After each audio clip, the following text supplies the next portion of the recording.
काळा कलर तिची आई सुरुवातीला काळीच होती, मग ती तशीच राहिली. पण गावरान हा मेन येते खिलार.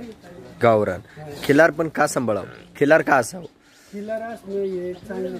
पूर्वीपासून आमच्या आजोबा पिढी आम्ही खिलार सांभाळत आलो. खिलार गाईपासून लक्ष्मीच येते आपली. बर. आणि त्याच्यापासून आपलं चांगलं काही प्रॉब्लेम नाही, अडचणी या काही गोष्टी लक्ष्मी जाते. आता काय करता सध्या तुम्ही, तुमचा व्यवसाय काय?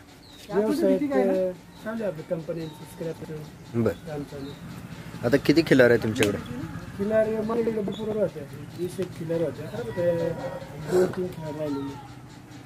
ही काळे गाई एक, बाकी अजून काय? बाकी सफेद आहेत. सफेद आहेत काय? बरं बरं. बाकी अशी दिली आता मला सांभाळायचं. दिलेत. आणि एवढ्या गाय जास्त असल्यामुळे दूध काढता गाईचं? हा गाईला बोला सांगेल 4-4 लिटर. 4-4 लिटर दूध आहे गायला. पहिल्या वेताला किती दिलं गायनं? पहिल्या वेताला तेवढंच दिलेले. पहिल्या वेताला 4 आणि आता या वेताला सुद्धा 4-4 लिटर, 8 लिटर दूध आहे 2 टायमात.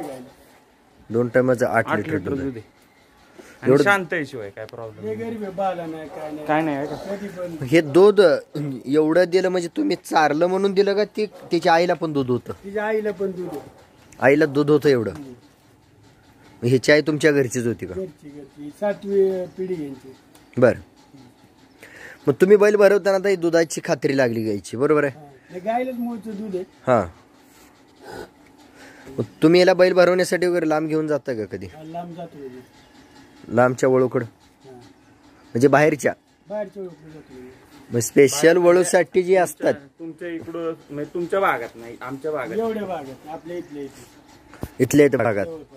बर. मग गायीपेक्षा एखादा चांगला वळू असेल समजा, किंवा जातीवंत देखना कोरीव म्हणा, तर तो एखादा बाहेर लांब जाऊन तुम्ही भरवायला तयार आहेत का? हो आहे ना, तयार आहे. म्हणजे यावेळेला एकदा प्रयत्न करा माझं म्हणून. ठीक आहे. आपला परिचय? अजित मेदनकर. पत्ता पूर्ण? चाकण मेदनकरवाडी. मेदनकरवाडी. पुणे. मग आता हा ठेवणार आहे का विकायचं आहे? नाही ठेवणार. हाऊस करायचे?